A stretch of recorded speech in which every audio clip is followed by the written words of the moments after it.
You know who Haman is in the Quran? He's the minister, or one of the ministers of who? Pharaoh. Haman is mentioned in the Quran about 6 times. Pharaoh commanded him to build him a tower. Is there a mention of a Haman in the Bible? Is there a mention of Haman building a tower? Sure.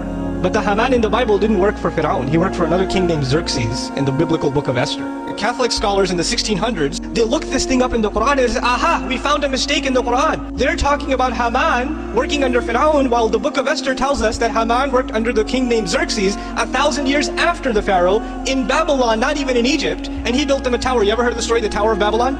Oh, Muhammad must have plagiarized it from a priest and made a mistake because he mixed up the story of the Tower of Babel, right?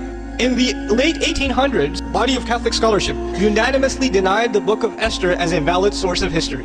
The Jewish encyclopedia even now tells you the book of Esther has no historical value. Now check this out. See, what happened in the late 1800s was Egyptian hieroglyphics were now being revived as a language. Almost 2,000 years before the Prophet ﷺ, and they were revived by German and French scholars. The study is called Egyptology. So he travels to Germany to look up the names of different architects and constructors and ministers. What does he find? Haman, minister of the stone quarries. This name is discovered in the 1900s. They actually have a statue in Austria, Haman written on it underneath. They revived it from Egypt. His name is Haman. The fact that he's in charge of construction exists, and this is something they didn't have, but which speaker had? The messenger of Allah, but actually the speaker is who then? Allah subhanahu wa ta'ala.